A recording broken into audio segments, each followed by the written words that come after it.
Hello दोस्तों, DCX system IPO live है। उसके बारे में बात करेंगे, अप्लाई करना चाहिए या नहीं। तो उसके लिए बहुत सारे डेटा लाए हैं, आपको मदद मिलने वाली है। ग्रे मार्केट प्राइस और इंपॉर्टेंट बिजनेस डेटा को हम डिस्कस करेंगे। तो सबसे पहले दोस्तों, डीसीएक्स सिस्टम का आईपीओ 500 करोड़ की साइज होने वाली है और आईपीओ का लोअर और अपर बैंड है 197 से 207। अब हाइपोथेटिकली मतलब इमेजिन करिए कि दोस्तों साथ में ही लिस्टिंग हो जाती है। इमेजिन करिए अगर इस प्राइस में ही लिस्टिंग होती है तो कंपनी का जो मार्केट कैप है वो 2000 करोड़ का होने वाला है।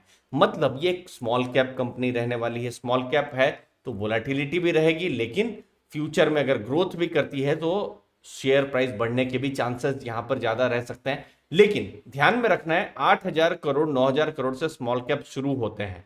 ठीक है, तो 2000 करोड़ जो है बहुत ही छोटा कहा जाएगा। तो मैं यहां पर ये जरूर कहूंगा कि यहां वोलेटिलिटी बहुत रहेगी लिस्टिंग के बाद भी, वो आपको ध्यान में रखना है। बाकी लॉट साइज 72 शेयर्स का है और टोटल 14,904। अगर आप रिटेल इन्वेस्टर हैं तो आपको टोटल इन्वेस्टमेंट इतने रुपए का करना पड़ेगा। अब ये जो 500 करोड़ है उसमें से फ्रेश इशू मतलब कंपनी अपने बिजनेस के ग्रोथ के लिए, लोन रिपेमेंट के लिए, तो फ्रेश इशू 400 करोड़ का लाने वाली है, जो कि एक पॉजिटिव है।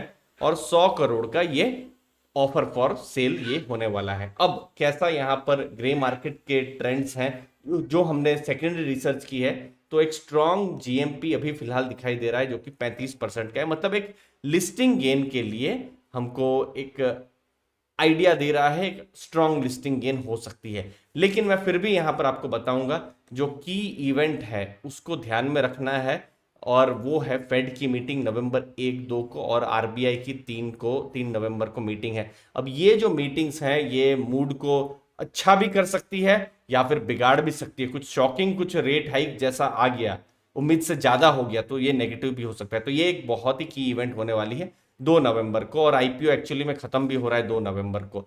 तो ये हमको ध्यान में रखना है। दूसरी चीज ये भी है कि अलॉटमेंट ऑलरेडी थोड़ा मुश्किल होने वाला है रिटेल इन्वेस्टर्स को, क्योंकि ये डे 1 के बाद मैं ये वीडियो बना रहा हूं और ऑलरेडी रिटेल से जो है 8.7 टाइम्स सब्सक्रिप्शन हो चुका है। तो थोड़ा सा डिफिकल्ट यहां पर अलॉटमेंट होने वाला है। अब कंपनी करती क्या है, डिफेंस और एरोस्पेस सेक्टर की कंपनी है। और काम क्या करती है, बनाती क्या है, इलेक्ट्रॉनिक सब सिस्टम्स, केबल, हार्नेसेस, ये सब प्रोडक्ट्स बनाती है।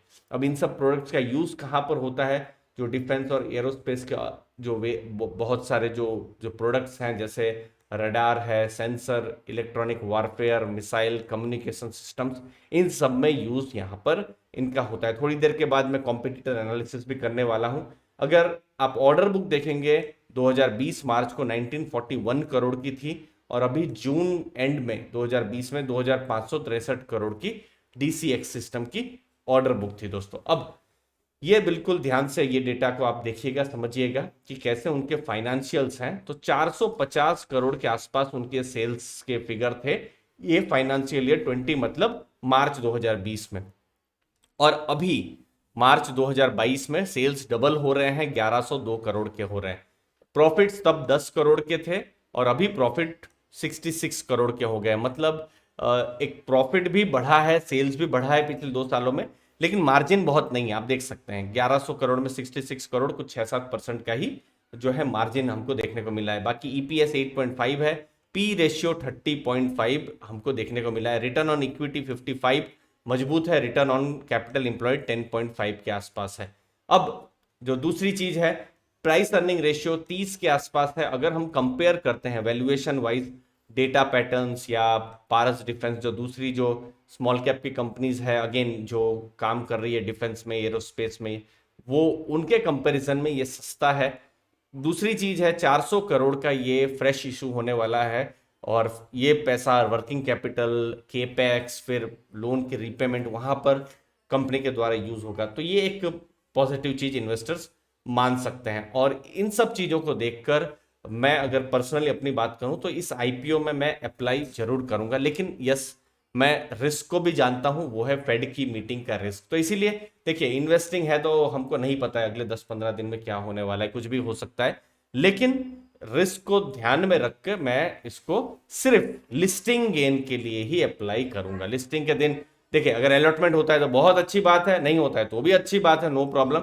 अलॉटमेंट होता है तो मैं यहाँ लिस्टिंग के लिए अप्लाई करूंगा। अब जो ये है फाइनेंशियल डेटा, अगर कंपेयर करें जो उनके दूसरे जो बिजनेस है उनके साथ, जैसे Data Patterns, Astra, Apollo, Centum, Paras Defence, Bharat Electronics, DCX, सबको अगर आप कंपेयर करते हैं तो डीसीएक्स का प्रॉफिट 65 करोड़ है। सबसे बड़ा प्लेयर भारत इलेक्ट्रॉनिक्स है, 2340 करोड़ से ऊपर का उनका प्रॉफिट है। बाकी एबिटा मार्जिन आप देखेंगे तो सबसे कम डीसीएक्स सिस्टम है, मैंने आपको बताया था ना मार्जिन बहुत कम है, वो आपको यहाँ भी दिख रहा है। सबसे ज्यादा मार्जिन जो है डेटा पैटर्न्स का है 45% का, पारस डिफेंस का है, फिर भारत इलेक्ट्रॉनिक्स का, शायद इसीलिए उनको एक अच्छा प्रीमियम वैल्यूएशन भी मिला है।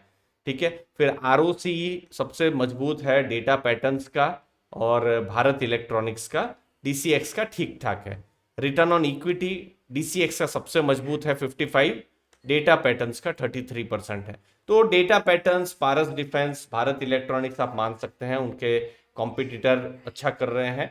और यहाँ पर डीसीएक्स सिस्टम भी आ रही है यहाँ पर जो डिफेंस सेक्टर है, तो एक इंटरेस्टिंग एक स्टॉक आ रहा है, प्रॉफिट मेकिंग एक कंपनी आ रही है जहां पर कॉम्पिटिटर्स से कुछ जगह में अच्छा भी कर रही है।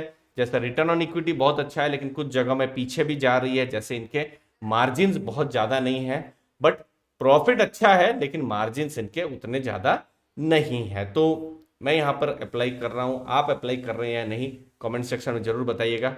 आपके समय के लिए दोस्तों बहुत बहुत धन्यवाद। थैंक यू दोस्तों।